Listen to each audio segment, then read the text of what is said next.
Hello everyone, welcome back to my channel concept of physics by Anurag Mishra. आज का topic है refractive index. अपवर्तनांक आपको कैलकुलेट कराना है किसी माध्यम के लिए, किस तरीके से कैलकुलेट करते हैं। तो जो रिफ्रैक्टिव इंडेक्स होता है, refractive index of medium that characteristics which decide the speed of the light in it. किसी मीडियम की स्पीड जो डिसाइड करता है उसको हम बोलते हैं रिफ्रैक्टिव इंडेक्स। और रिफ्रैक्टिव इंडेक्स हर एक मटेरियल का डिफरेंट टाइप का होता है। तो रिफ्रैक्टिव इंडेक्स मेनली क्या करता है, decide the speed of light. Speed of light पे डिपेंड करता है, जिस तरीके से लाइट का रिफ्लेक्शन जो होता है, रिफ्लेक्शन भी किस पे डिपेंड करता है, वेलोसिटी पे। अगर कोई भी light ray rare to denser medium में ट्रेवल कर रही है, first reason is rare and second reason denser. तो रेयर टू डेंसर मीडियम में अगर जा रही है लाइट रे, तो इन रेयर टू डेंसर रीजन के लिए लाइट रे क्या होती है, रेयर मीडियम में उसकी वेलोसिटी मैक्सिमम होती है और डेंसर मीडियम में, रेयर मीडियम के कंपैरिजन में कम होती है। ठीक। तो लाइट रे क्या होती है, नॉर्मल की तरफ बेंड हो जाती है। जस्ट इसका कंट्राडिक्ट क्या है, अपोजिट क्या होगा, कि जब कोई भी लाइट रे डेंसर टू रेयर मीडियम जाएगी तो वो नॉर्मल से दूर हट जाती है। ठीक है। तो ये फिनोमिना, ये भी जो रिफ्रैक्शन होता है, refraction of light, it is depend upon the velocity of the light ray. Similarly, the refractive index also depend the velocity of the light ray. ठीक है। तो ये एक किसी भी मीडियम की कैरेक्टरिस्टिक्स को डिफाइन करता है। जो कैरेक्टरिस्टिक्स होती है किसी मीडियम को, उस पर डिपेंडेंट है refractive index. It define the velocity of the light. Light की वेलोसिटी को डिसाइड करता है। अब आप समझ सकते हैं कि लाइट वेलोसिटी जो होती है, कोई भी वैक्यूम में जो लाइट वेलोसिटी होती है वो क्या कितनी होती है, 3 × 10⁸ मीटर पर सेकेंड। ठीक है। जो रिफ्रैक्टिव इंडेक्स है, ये एक मैग्नीट्यूड फॉर्म में रहता है। इसमें डायरेक्शनल डिपेंडेंट क्वांटिटी नहीं है। मतलब क्या है कि ये लाइट वेलोसिटी पे डिपेंड कर रहा है, लाइट के उस वेलोसिटी का जो, मतलब उसको हम बोल सकते हैं स्पीड। लाइट की जो स्पीड पे डिपेंड करता है, वो लाइट की स्पीड के, इसलिए वो क्या है, स्केलर क्वांटिटी। स्पीड हमारी स्केलर क्वांटिटी होती है, वेलोसिटी होती है वो वेक्टर क्वांटिटी होती है। ये आप समझ सकते हैं ना। स्पीड डिस्टेंस पे डिपेंड करती है और वेलोसिटी होती है वो डिस्प्लेसमेंट पे डिपेंड करती है। ये आपने मैकेनिक्स में पढ़ा रखा है। तो स्पीड डिपेंडेंट क्वांटिटी है ये। क्या dependent, speed, speed of light को डिसाइड करती है रिफ्रैक्टिव इंडेक्स। तो refractive index is a scalar quantity. मतलब क्या है, इसमें ओनली मैग्नीट्यूड होता है, डायरेक्शन नहीं होती। और इसकी यूनिट जो होती है, यूनिट लेस क्वांटिटी है। क्यों? क्योंकि सेम रेशियो, वेलोसिटी का रेशियो होता है रिफ्रैक्टिव इंडेक्स का सेकंड मीडियम के कंपैरिजन में फर्स्ट मीडियम का जो रेशियो होता है वही तो रिफ्रैक्टिव इंडेक्स बनता है। और डायमेंशन लेस क्वांटिटी, इसकी कोई भी डायमेंशन नहीं होती है। अब देखते हैं कि रिफ्रैक्टिव इंडेक्स किसी मीडियम में कितने टाइप का हो सकता है। एक होता है एब्सोल्यूट रिफ्रैक्टिव इंडेक्स और एक होता है रिलेटिव रिफ्रैक्टिव इंडेक्स। अब एब्सोल्यूट रिफ्रैक्टिव इंडेक्स की बात करते हैं। तो ये क्या होता है, एब्सोल्यूट रिफ्रैक्टिव इंडेक्स है जब कोई लाइट रे वैक्यूम से मीडियम में आएगी। किसमें? वैक्यूम टू मीडियम, निर्वात से कोई भी माध्यम में जाएगी लाइट रे, निर्वात से माध्यम में जाती है, तो वहां पे जो रिफ्रैक्टिव इंडेक्स होता है उसको हम बोलते हैं मीडियम टू वैक्यूम के लिए रिफ्रैक्टिव इंडेक्स। भाई रिफ्रैक्ट लाइट रे मीडियम से यहां जा रही, वैक्यूम टू मीडियम, यहां से हम वेलोसिटी निकाल रहे हैं। लेकिन रिफ्रैक्टिव इंडेक्स जस्ट रिवर्स लेते हैं, मीडियम टू मीडियम के कंपैरिजन में वैक्यूम का। तो जो medium to vacuum refractive index होगा वो हो जाएगा एब्सोल्यूट रिफ्रैक्टिव इंडेक्स। मतलब medium with respect to vacuum, ये लिखेंगे। Medium with respect to vacuum जो रिफ्रैक्टिव इंडेक्स होगा वो हो जाएगा एब्सोल्यूट रिफ्रैक्टिव इंडेक्स। ठीक है। तो एब्सोल्यूट रिफ्रैक्टिव इंडेक्स के लिए अगर आप फार्मूला लिखना चाहेंगे तो ये हो जाएगा, रिफ्रैक्टिव इंडेक्स को एन से भी रिप्रेजेंट करते हैं और इसी क्वांटिटी को हम म्यू से भी लिखते हैं। ठीक है। तो किसी बुक में एन से लिखा है, किसी में म्यू से, तो उसमें कोई दिक्कत नहीं है, आप नोटेशन कुछ भी रख सकते हैं। तो यहाँ पे हमने एन से डिसाइड किया है। तो मीडियम, क्योंकि मीडियम के कंपैरिजन में निकालना है, medium to vacuum, medium to vacuum, इस सफिक्स में क्वांटिटी लिखी, एन के सफिक्स में मीडियम, और एन के ये जो प्रीफिक्स है यहां पे सफिक्स इसका ले रहे हैं, तो ये vacuum equal velocity of light, velocity of light या स्पीड ऑफ लाइट बोल सकते हैं upon speed of velocity of medium.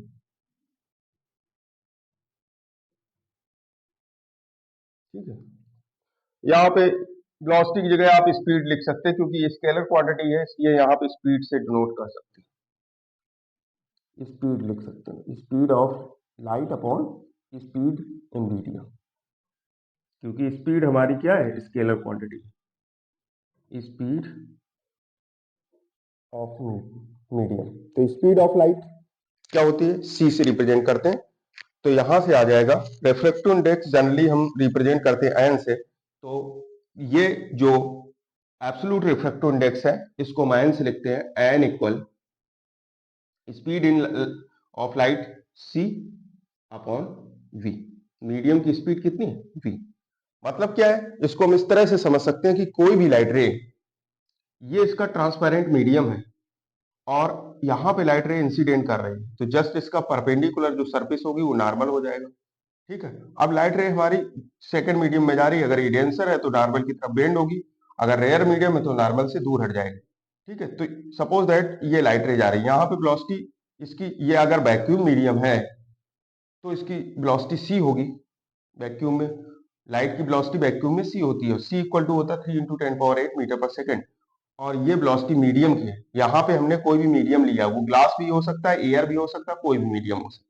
ठीक है, लेकिन कंपलसरी क्या है, यहाँ पे वैक्यूम होना चाहिए first medium, medium first vacuum और मीडियम सेकेंड कोई भी मीडियम हो सकता है, वो लाइट डायमंड और ग्लास वाटर कोई भी मीडियम ले सकते हैं। ठीक है, तो इसके लिए अगर आप कोई भी लाइट रे हमारी वैक्यूम टू मीडियम जाएगी तो रिफ्रैक्टिव इंडेक्स को जनरली एम से रिप्रेजेंट करते हैं, n is equal to c upon v. ठीक है, अब आते हैं रिलेटिव रिफ्रैक्टिव इंडेक्स पे। तो रिलेटिव रिफ्रैक्टिव इंडेक्स क्या होगा, इसके लिए कोई भी मीडियम हो सकता है, कोई भी लाइट रे एयर टू वाटर जा सकती है, एयर टू ग्लास जा सकती है, एयर टू डायमंड के लिए कोई भी यहाँ पे रिफ्रैक्टिव यहाँ पे ले सकते हैं मीडियम, लेकिन मीडियम होना चाहिए। यहाँ पे कोई कंपलसरी नहीं है कि वैक्यूम हो। ठीक है, इसमें कंपलसरी है कि फर्स्ट मीडियम वैक्यूम होना चाहिए, सेकंड मीडियम कोई भी मीडियम ले सकते हैं सेकंड में, लेकिन फर्स्ट वैक्यूम होना चाहिए, तभी एब्सोल्यूट रिफ्रैक्टिव इंडेक्स को हम डिफाइन करेंगे। ठीक है, सेकंड में आते हैं, अगर कोई भी लाइट रे इस तरीके से हमने दिया ट्रांसपेरेंट मीडियम और ये इंसिडेंट लाइट रे है, इसका परपेंडिकुलर सरफेस जो बनाई वो रिफ्लेक्शन है, और ये लाइट रे हमारी इस तरीके से निकल गई। सपोज दैट यहाँ पे वेलोसिटी v1 है और ये वेलोसिटी है v2। Refractive index of the medium, ये मीडियम फर्स्ट है, मीडियम फर्स्ट और मीडियम सेकंड, मीडियम सेकंड।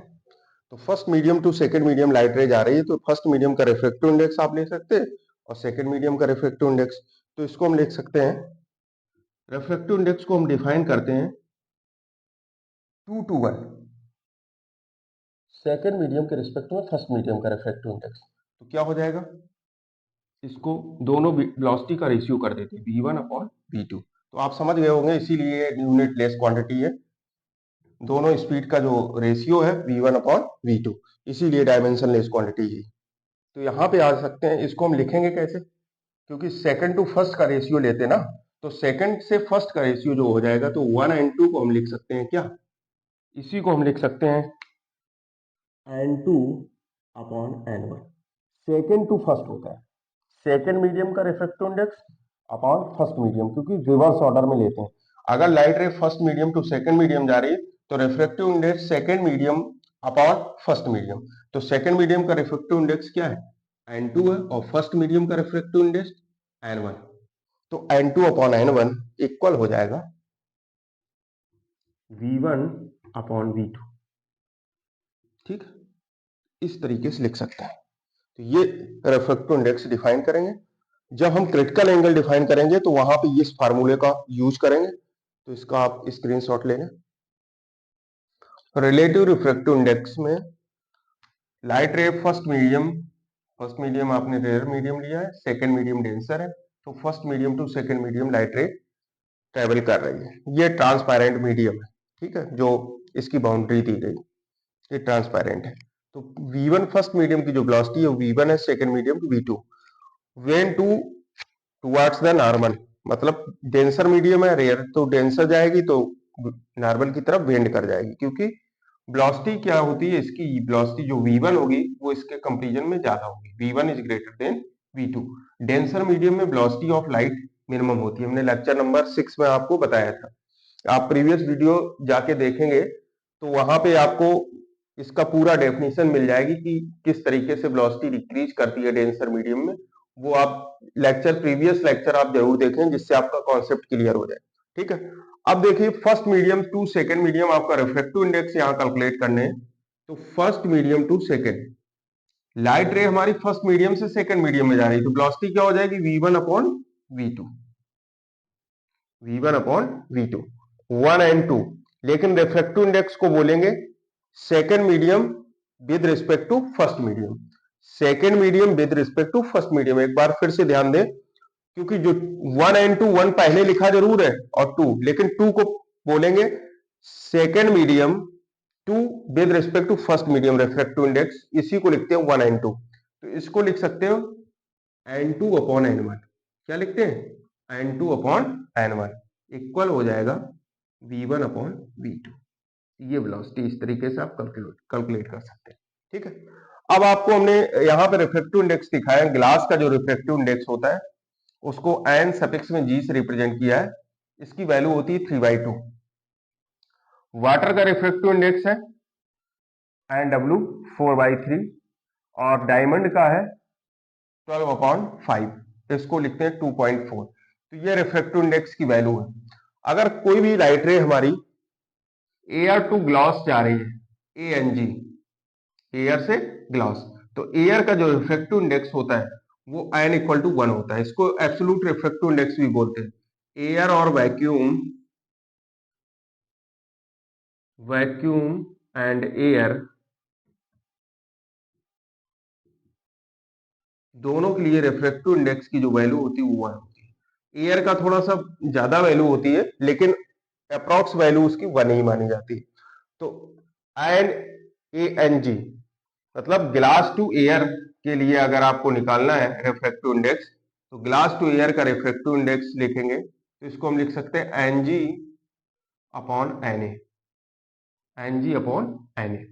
तो ये वैल्यू जो मिलेगी, NG की वैल्यू कितनी है 3/2 अपॉन 1, तो ANG की जो वैल्यू मिलेगी वो 3/2 एयर टू ग्लास।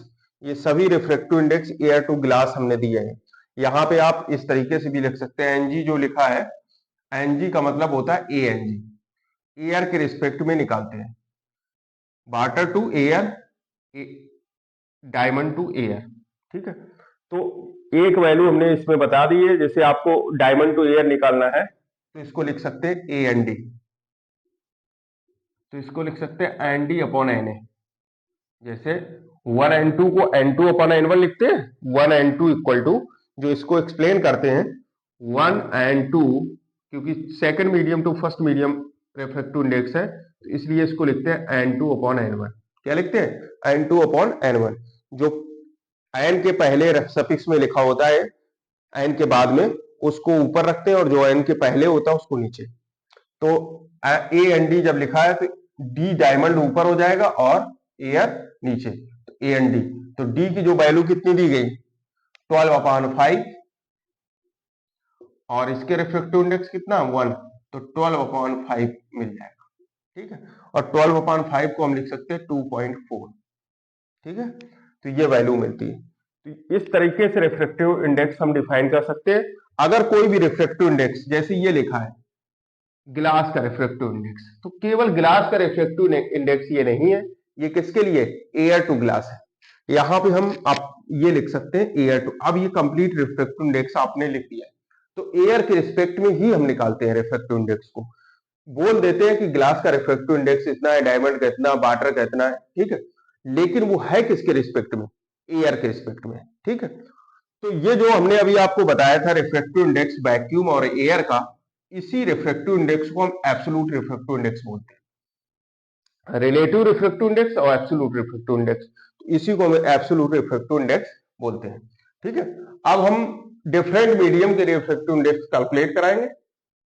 अब आप देखेंगे रिफ्रैक्टिव इंडेक्स की dependency, dependence of refractive index, किन किन कौन से मीडियम के नेचर है जिसपे वो डिपेंड कर रहा है रिफ्रैक्टिव इंडेक्स। तो रिफ्रैक्टिव इंडेक्स की डिपेंडेंसी चेक करेंगे। Dependence of refractive index, nature of the media, जो मीडिया का नेचर क्या है और मीडिया कौन सी होनी चाहिए, जो इंसिडेंट और रिफ्रैक्टिव मीडिया है, रिफ्रैक्शन जहां पे लाइट रे इंसिडेंट करती है और जहां से रिफ्लेक्ट होती है, तो इन दोनों मीडियम का नेचर क्या है। मतलब मीडियम हमारा इंसिडेंट मीडियम, जैसे suppose that incident medium air है और जहां से रिफ्रैक्शन हो रहा है वो वाटर है, तो एयर टू वाटर अगर लाइट रे जाएगी तो रिफ्रैक्टिव इंडेक्स अभी आपको हमने बताया था, ये फर्स्ट केस में AN W, या फिर एयर से ग्लास में, या एयर टू डायमंड, या फिर water to glass, glass to water. ठीक है, तो यहां पे ये मीडिया है, इसी को हम बोलते हैं इंसिडेंट और रिफ्रैक्टिव मीडिया, जो लाइट रे इंसिडेंट करती है और रिफ्लेक्शन होता है, तो इसको मीडिया बोलते हैं। नेचर ऑफ द मीडिया अगर आपको देखना है तो इन पे भी डिपेंड करता है रिफ्रैक्टिव इंडेक्स के मीडिया किस तरीके का है, इंसिडेंट मीडिया क्या है, रिफ्रैक्टिव मीडिया क्या है। तो इंसिडेंट मीडियम और रिफ्रैक्शन मीडियम पे दोनों पे डिपेंड करता है। पहली बात आप समझ गए कि मीडिया पे डिपेंड कर रहा है। ठीक है, सेकंड क्या है, कलर ऑफ लाइट, जिसको हम बोलते हैं वेवलेंथ। तो वेवलेंथ किस से डिपेंड करता है, बहुत ही इंपॉर्टेंट, अभी तक आपने ज्यादा कुछ ही बुक में इस तरीके का डेफिनेशन दी है कि वेवलेंथ पे रिफ्रैक्टिव इंडेक्स कैसे डिपेंड करता है। Dependence of refractive index on the wavelength, तो वेवलेंथ पे किस तरीके से डिपेंड करेगा रिफ्रैक्टिव इंडेक्स, बहुत इंपॉर्टेंट ये पार्ट है, तो इसको आप देखेंगे। एक होता है Cauchy equation. According to Cauchy equation, Cauchy equation के लिए रिफ्रैक्टिव इंडेक्स, इसको हम बोलते हैं refractive index, refractive index n equal A plus B upon lambda square plus C upon lambda की पावर 4 प्लस डॉट डॉट। तो जो रिफ्रैक्टिव इंडेक्स एन है वो डिपेंड किस पे कर रहा है, इनवर्स पावर ऑफ लेमडा। मतलब यहां पे ये तो कांस्टेंट है, ये भी कांस्टेंट क्वांटिटी है, तो लेमडा का इनवर्सली प्रोपोर्शनल है, किसके, लेमडा के इनवर्सली प्रोपोर्शनल। तो अगर वेवलेंथ किसी की बढ़ेगी तो उसका रिफ्रैक्टिव इंडेक्स क्या होगा, कम होगा।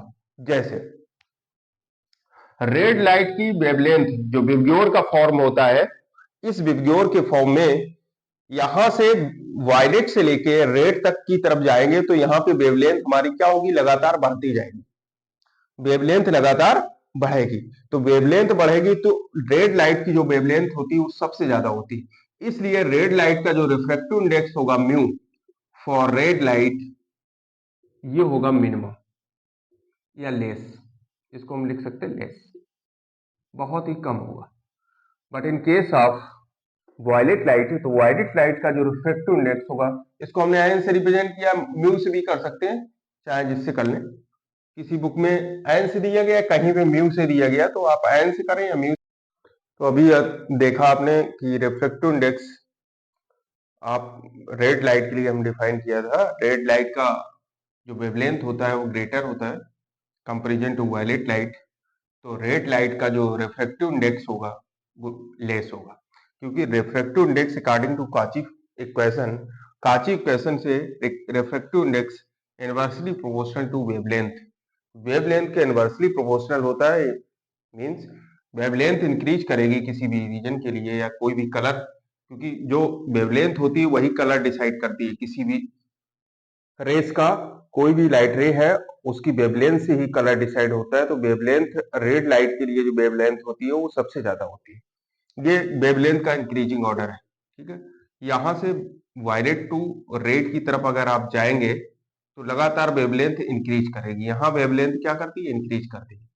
तो जब वेवलेंथ इंक्रीज करेगी तो इसका रिफ्रैक्टिव इंडेक्स होगा वो डिक्रीज होगा, जो एन की वैल्यू होगी वो डिक्रीज होगी। ठीक है, तो जो रिफ्रैक्टिव इंडेक्स वायलेट का होता है वो मैक्सिमम होता है, वायलेट का ग्रेटर। तो आप ये लिख सकते हैं यहाँ पे, इसकी होल समरी क्या हो जाएगी, कि रेफ्रेक्टिव जो वेवलेंथ है for red light R red is greater than lambda violet. Wavelength red light की ग्रेटर देन है इसके वायलेट के, क्योंकि वायलेट लाइट के लिए refractive index red light is less than refractive index of violet. जो वायलेट लाइट से का रिफ्रैक्टिव इंडेक्स है, क्योंकि रिफ्रैक्टिव इंडेक्स वेवलेंथ का इनवर्सली प्रोपोर्शनल होता है। वेवलेंथ जिसकी मैक्सिमम होगी वहां रिफ्रैक्टिव इंडेक्स लेस देन होगा, वेवलेंथ जिसकी लेस होगी वहां रिफ्रैक्टिव इंडेक्स ग्रेटर होगा, according to Cauchy equation. Cauchy's equation के अकॉर्डिंग ये इसका फार्मूला होता है। इसके अकॉर्डिंग जो वेवलेंथ होती है वो inversely proportional to refractive index, या refractive index inversely proportional to wavelength. ठीक है, तो फर्स्ट टर्म आपको पता चल गया, dependence of refractive index. First है नेचर, नेचर में इंसिडेंट और रिफ्रैक्शन, और सेकंड है colour of the light. Colour of light depend on wavelength. तो वेवलेंथ जिसकी ग्रेटर होगी वहां रिफ्रैक्टिव इंडेक्स लेस होगा, और जिसकी वेवलेंथ लेस होगी उसका रिफ्रैक्टिव इंडेक्स ग्रेटर होगा। ये दोनों रिलेशन आपको आपके सामने है। ठीक है, इनको नोट कर लीजिए। इसके बाद है लास्ट टॉपिक है इसका, जो डिपेंडेंस ऑफ रिफ्रैक्टिव इंडेक्स में टेम्परेचर। जिस तरीके से वेवलेंथ के इनवर्सली प्रोपोर्शनल होता है उसी तरीके से रिफ्रैक्टिव इंडेक्स टेम्परेचर के भी इनवर्सली प्रोपोर्शनल होता है। मतलब टेम्परेचर किसी रीजन का अगर मैक्सिमम है तो वहां पे रिफ्रैक्टिव इंडेक्स उसका मिनिमम होगा। तो आप देख सकते हैं विंटर सीजन का जो एयर होगी उसका टेम्परेचर कम होता है, इसलिए विंटर सीजन में जो रिफ्रैक्टिव इंडेक्स होगा वो ज्यादा होगा कंपेरिजन टू समर। समर की जो विंड होती है या जो विंड स्पीड है वहां पे जो निकालते हैं उसका रिफ्रैक्टिव इंडेक्स, क्योंकि वहां पे टेम्परेचर उस टाइम पे ज्यादा होता है, टेम्परेचर ज्यादा होने से रिफ्रैक्टिव इंडेक्स की वैल्यू कम होती है। तो ये जिस जगह पे टेम्परेचर मैक्सिमम होगा वहां रिफ्रैक्टिव इंडेक्स मिनिमम होगा, और मिनिमम टेम्परेचर पर रिफ्रैक्टिव इंडेक्स मैक्सिमम होगा। जिस तरीके से वेवलेंथ है उसी तरह से टेम्परेचर भी वेरी करता है। ठीक है, तो ये दो चीजें आपको ध्यान रखना है, एक तो नेचर पे डिपेंडेंस होता है, कलर पे डिपेंडेंस होता है, टेम्परेचर पे डिपेंड है। ठीक है, तो इसके स्क्रीनशॉट ले लें। अब आपको रिफ्रैक्टिव इंडेक्स डिफरेंट मीडिया पे किस तरीके से कैलकुलेट करेंगे। रिवर्सिबिलिटी ऑफ लाइट, तो सबसे पहले रिवर्सिबिलिटी समझ लेते हैं, इसके बाद रिफ्रैक्शन थ्रू सेवरल मीडियम। ठीक है, तो फर्स्ट इसका टॉपिक है रिवर्सिबिलिटी ऑफ लाइट। तो रिवर्सिबिलिटी ऑफ लाइट क्या है, जैसे first medium to second medium light का रिफ्लेक्शन हो रहा है, इसके बाद हमने एक यहाँ पे एक प्लेन मिरर रख दिया जिससे लाइट इंसिडेंट होने के बाद में रिफ्लेक्ट हो जाएगी। इसमें यहाँ रिफ्लेक्शन हो रहा है, यहाँ पे रिफ्लेक्शन हो रहा है। ये टर्म यहाँ पे लाइट रे इंसिडेंट होने के बाद रिफ्लेक्ट हुई, यहाँ क्या हो रहा है, रिफ्लेक्शन। ये रिफ्लेक्शन है, और इस सरफेस पे जो पॉलिश्ड सरफेस है यहाँ होगा रिफ्लेक्शन। तो ये रिवर्सिबिलिटी को डिफाइन करेगा, किसकी, लाइट रे की। तो first medium to second medium light ray आ रही है, तो जो यहाँ पे रिफ्रैक्टिव इंडेक्स होता है वो 2 और 1 होता है, मतलब सेकंड टू फर्स्ट। इसकी रिवर्सिबिलिटी को अगर देखेंगे तो रिवर्सिबिलिटी ये होती है, क्योंकि ये यहाँ से रिटर्न हो रही है, अब 2 से 1 में जा रही है, तो यहाँ पे इसकी रिवर्सिबिलिटी हो जाएगी 1 और 2 होने चाहिए, मतलब एन टू 1 यहाँ पे निकाल सकते हैं, लेकिन इसको इस तरीके से लिख सकते हैं 1/2n1। ये इसकी रिवर्सिबिलिटी होती है, मतलब दोनों मीडिया चेंज हो जाएंगे और इसके रिवर्स में हो जाता है। 1 सेकंड टू फर्स्ट मीडियम का refractive index is equal to 1/, first to second medium का रिफ्रैक्टिव इंडेक्स। ये इसकी रिवर्सिबिलिटी का फार्मूला है, ये याद रखेंगे। ठीक है, इसके बाद हम सॉल्व करते हैं। ये सेकंड केस है, यहां पे दिया गया है कि कोई भी लाइट रे एयर फर्स्ट मीडियम से सेकंड मीडियम में आती है, सेकंड से थर्ड, और थर्ड से फिर से फर्स्ट मीडियम में चली जाती है, मतलब एयर टू एयर ट्रेवल कर रही है। बीच में मीडियम दिए गए हैं, सपोज दैट कोई ग्लास मीडियम है या यहाँ पे वाटर मीडियम दिया गया, तो सबसे पहले फर्स्ट सेकंड थर्ड मीडियम से हम लोग इसका फार्मूला निकालेंगे। Light ray first medium to second medium, तो इसको लिखेंगे सेकंड टू फर्स्ट के लिए refractive index 1/2 into second to third medium में जब लाइट रे जाएगी वेलोसिटी सेकंड से थर्ड के लिए कैलकुलेट करेंगे, तो ये हो जाएगी 2n3 इंटू 3 से फिर फर्स्ट में आएगा, तो इसको लिखेंगे 3n1, इनका सबका मल्टीप्लीकेशन जो होता है वो 1 के बराबर होता है। जैसे फर्स्ट मीडियम के लिए 1n2, तो इसमें sin i upon sin r into 2n1, तो इनकी जो वैल्यू होती है 1 के बराबर होती है, क्योंकि 1n2 को लिखेंगे क्या, n2 अपॉन n1, और 2n1 को लिखेंगे n1 अपॉन n2, तो ये कैंसिल हो जाएंगे टर्म, तो इसकी वैल्यू 1 के बराबर आएगी। तो इनका जो 3 मीडिया के लिए भी यही रहती value, 1n2 into 2n3 plus 3n1 into 3n1 equal to 1।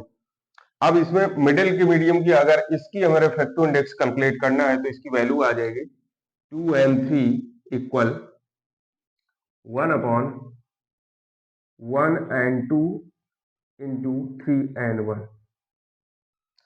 अब इसको सॉल्व कर लेंगे तो यहाँ पे 3n1 को हम अगर ऊपर ले जाएंगे तो रिवर्सिबिलिटी लगा देंगे, तो 1n2 को 2n1 लिखते हैं ना, और 3n1 अगर यहाँ पे होगा तो 3n1 में रिवर्सिबिलिटी अगर अप्लाई करेंगे तो ये हो जाएगा 1 अपॉन 1n3, तो 1 इसको यहाँ पे 1n3, तो ये ऊपर जाएगा, तो ये हो जाएगा, इसी वैल्यू को हम यहाँ नोट किए दे रहे हैं, 2n3 इक्वल आ जाएगा 1n3 अपॉन 1n2। तो ये वैल्यू इस तरीके से सॉल्व करेंगे, ठीक है। तो ये 3 मीडिया के लिए, सेकेंड मीडिया के लिए, यहाँ 2 मीडिया के लिए है। तो इससे रिलेटेड जो प्रॉब्लम होगी उसको हम सॉल्व कराएंगे। आई होप आज का वीडियो आपको पसंद आया होगा, और इसमें जो रिफ्रैक्टिव इंडेक्स हमने डिफाइन किए हैं, इसमें फर्स्ट मीडियम, सेकंड मीडियम और रिफ्रैक्टिव इंडेक्स की डिपेंडेंसी क्या है, उसमें वेवलेंथ पे डिपेंड किया है, रिफ्रैक्टिव इंडेक्स टेम्परेचर पे डिपेंड, और डिफरेंट मीडिया से जब कोई भी लाइट रे ट्रेवल करती है तो उस पर डिपेंडेंसी हमने बताई, ठीक है। तो प्लीज चैनल को लाइक एंड सब्सक्राइब कर लें और बेल आइकन को प्रेस कर दें। Thank you. न्यूमेरिकल प्रॉब्लम में based on refractive index of the glass कितना दिया है, 3/2। तो गिवन दैट एनजी की वैल्यू दी गई है 3/2, refractive index of glass. Refractive index of water की वैल्यू NW दिया गया है 4/3। स्पीड ऑफ ग्लास में स्पीड VG की वैल्यू दी गई है 2 × 10⁸ मीटर पर सेकेंड। तो उसने कैलकुलेट करने के लिए कहा, calculate the speed of water, VW equal question mark. अब आपको सोचना है कि रिफ्रैक्टिव इंडेक्स वेलोसिटी पे कैसे डिपेंड करता है, क्योंकि लाइट रे हमारी ग्लास टू वाटर जा रही है, क्योंकि ग्लास का रिफ्रैक्टिव इंडेक्स दिया गया है, ठीक है। अब आपको वेलोसिटी दिखाना है कि रिफ्रैक्टिव इंडेक्स का वेलोसिटी कैसे। हमने बताया था कि जब कोई भी फर्स्ट मीडियम से सेकेंड मीडियम में कोई भी लाइट रे जाती है, तो वेलोसिटी फर्स्ट मीडियम में सपोज दैट ये VG है और ये VW है, तो यहाँ पे NG रिफ्रैक्टिव इंडेक्स है, इसका NW है। तो refractive index W to water to, refractive index होगा वाटर टू ग्लास, लेकिन वेलोसिटी हमारी कैसे जा रही है, ग्लास टू वाटर, लेकिन रिफ्रैक्टिव इंडेक्स हम रिवर्स कैलकुलेट करते हैं। वेलोसिटी ग्लास टू वाटर के लिए निकालेंगे तब रिफ्रैक्टिव इंडेक्स हमारा रिवर्स होगा। तो रिफ्रैक्टिव इंडेक्स और वेलोसिटी में जो रिलेशन होता है वो रिवर्स होता है, एक दूसरे का इनवर्सली प्रोपोर्शनल। तो यहां हो जाएगा n इक्वल 1/v, या n प्रोपोर्शनल टू लिख सकते हो 1/v। वेलोसिटी का रिवर्स होता है, ये आपको ध्यान रखना है। अगर ये वैल्यू आप ध्यान रखेंगे तो इसमें कुछ नहीं है, न्यूमेरिकल आप सॉल्व कर लेंगे। अब आप इसका रिलेशन जब लिखेंगे तो क्या हो जाएगा इसके रिलेशन, इसको इस तरीके से लिख सकते हैं, यहां से आपको कैलकुलेट करना है रिफ्रैक्टिव इंडेक्स, तो यहां हो जाएगा NG अपॉन NW इक्वल होगा, वेलोसिटी के साथ क्या हो जाएगा, क्योंकि ग्लास टू वाटर जा रहा है तो यहां से reverse order glass to water के लिए अगर आप निकालेंगे तो ये टोटल बनेगा जाके जी एंड डब्ल्यू लिखेंगे इक्वल हो जाएगा बीजी अपॉन बी डब्ल्यू, यही तो लिखेंगे बीजी अपॉन बी डब्ल्यू। तो यहां से इसको लिख सकते हैं N W upon N G equal हो जाएगा बीजी अपॉन बी डब्ल्यू। सबकी वैल्यू आपके सामने है, उनका यूज कर लो। कितनी दी गई है? एन डब्ल्यू की वैल्यू कितनी है? 4/3, एन जी 3/2 इक्वल बीजी की वैल्यू कितना है? 2 इंटू 10⁻8 अपॉन बी डब्ल्यू। सॉल्व कर लेंगे तो कितना हो जाएगा? यहां से क्रॉस मल्टीपल करेंगे, ठीक है, तो यहां हो जाएगा 8/9, 2 इंटू 10⁻8 अपॉन बी डब्ल्यू, ठीक है। तो वी डब्ल्यू की जो वैल्यू आ जाएगी वो कितनी होगी? V W equal, cross multiple करेंगे तो यहां से आ जाएगा 18 इंटू 10⁻8 अपॉन 8, 8 से कैंसिल हो जाएगा, ठीक है, या 8 से काट दो, आप इससे डिवाइड भी कर सकते हैं। जैसे 2 से हमने काट दिया तो चौको 8, 18, 9 बार जाएगा, तो यहाँ हो जाएगा 9/4 इंटू 10⁻8, 4 से डिवाइड कर लेंगे 9 को तो कितना आ जाएगा? फर्स्ट में 4 दूना 8, कितना रहा? 1, तो 10 हो गया, फिर से 4 दूना 8 आएगा, 2, 0 बढ़ेगा, 4 पंचे 20, तो ये 10⁻8 हो जाएगा। तो स्पीड को हम, इसकी यूनिट क्या होती है? मीटर पर सेकेंड। समझ में आ गया? इस तरीके से आप इसको सॉल्व कर सकते हैं। एनजी का रिफ्रैक्टिव इंडेक्स दिया गया है 3/2, एन डब्ल्यू का 4/3, स्पीड दिया है एनजी में कितना? 2 इंटू 10⁻8 मीटर पर सेकंड, और बी डब्ल्यू की स्पीड इन वाटर पूछी गई, ठीक। तो रिफ्रैक्टिव इंडेक्स का जो रिलेशन होता है वेलोसिटी का इनवर्सली प्रोपोर्शनल होता है। तो आप यहाँ पे एक रिलेशन लिख सकते हैं, क्योंकि ग्लास टू वाटर जा रही है डायरेक्ट रेन, हमने डायग्राम में दिखाया है, G N W equal VG upon B W. तो N W upon N G लिख सकते हैं, VG upon B W use कर लेंगे वैल्यू और इसको सॉल्व कर लेंगे। तो इस तरीके से इसको सॉल्व कर सकते हैं, स्क्रीनशॉट ले लें। सेकेंड प्रॉब्लम है absolute refractive index of glass and water 3/2 and 4/3। तो ग्लास का रिफ्रैक्टिव इंडेक्स दिया गया है 3/2, एन जी इक्वल टू 3/2 और एन डब्ल्यू इक्वल 4/3। जब भी आप न्यूमेरिकल को सॉल्व करेंगे तो उसकी रीडिंग जरूर नोट करेंगे, तो इससे आपको क्लियर हो जाएगा कि हम किस फार्मूले को यहाँ अप्लाई करना है, ठीक है। तो वहां पे गिवन दैट करके आपको लिखना है कि न्यूमेरिकल में जो दिया गया है गिवन दैट वैल्यू जो भी है, फर्स्ट हमने जैसे फर्स्ट वैल्यू ग्लास की दी गई, सेकंड वाटर की दी गई, ग्लास की 3/2, वाटर की 4/3, the ratio of velocity of glass and water. तो इस तरीके से रेशियो लिख लेंगे, ये न्यूमेरिकल लगाने का तरीका है। अगर आप इस तरीके से नहीं फाइंड करेंगे, डायरेक्ट आप फार्मूला अप्लाई करेंगे तो आप वैल्यू जरूर गलत रख देंगे। तो सबसे पहले आपको वैल्यू लिखना है, फिर आपसे क्या फाइंड करा रहा है उसको लिखना है, इसके बाद आप फार्मूला अप्लाई करेंगे। फिर आप देखेंगे कि जैसे आप, उसने क्या कहा कि ratio of velocity of glass and water will be, तो ग्लास और वाटर की आपको क्या करना है? वेलोसिटी का जो रेशियो कैलकुलेट करना है, ठीक। अब आप दिमाग लगाएंगे कि रिफ्रैक्टिव इंडेक्स और वेलोसिटी के साथ क्या रिलेशन रहता है। तो हम जानते हैं कि क्योंकि रिफ्रैक्टिव इंडेक्स क्या होता है? इनवर्सली प्रोपोर्शनल टू वेलोसिटी, ठीक। इस रिलेशन को आप ध्यान रखें। क्यों? क्योंकि जब वेलोसिटी हम ग्लास टू वाटर कैलकुलेट करा रहे हैं, जी टू डब्ल्यू, ये वेलोसिटी है, यहाँ पे वेलोसिटी कैलकुलेट करते हैं, तो रिफ्रैक्टिव इंडेक्स हमारा होता है डब्ल्यू टू, यहाँ पे रिफ्रैक्टिव इंडेक्स हो जाएगा, ये एन की वैल्यू यहाँ कैलकुलेट कराते हैं, ठीक है। तो water to glass refractive index लिया जाता है। तो रिफ्रैक्टिव इंडेक्स क्या होता है? Opposite to the velocity. अब आपको क्या करना है? यहाँ पे एक रिलेशन आपको अप्लाई करना है कि जो वेलोसिटी हमें सबसे पहले कैलकुलेट कर इसमें करना है ग्लास में, फिर इसके बाद वाटर में। तो इसको हम लिख सकते हैं G N W equal V G upon V W, यही तो रेशियो होता है ग्लास की वेलोसिटी अपॉन वाटर की। लेकिन रिफ्रैक्टिव इंडेक्स क्या है? Water to glass. तो इसको, इसका रेशियो अगर लिखेंगे तो क्या हो जाएगा? N W upon N G equal V G upon V W. देखो, N W V G, N G V W, reverse है दोनों। अब इनकी वैल्यू यूज करेंगे, तो वैल्यू कितनी है? एन डब्ल्यू की कितनी दी है 4/3, 4/3 अपॉन 3/2 इक्वल बीजी अपॉन बी डब्ल्यू। तो कितना आ जाएगी इसकी वैल्यू, बीजी अपॉन वी डब्ल्यू इक्वल आ जाएगी 8/9। ठीक है, तो इनका जो रेशियो बन जाएगा वो इतना हो जाएगा यहाँ पे we ji V W equal 8:9।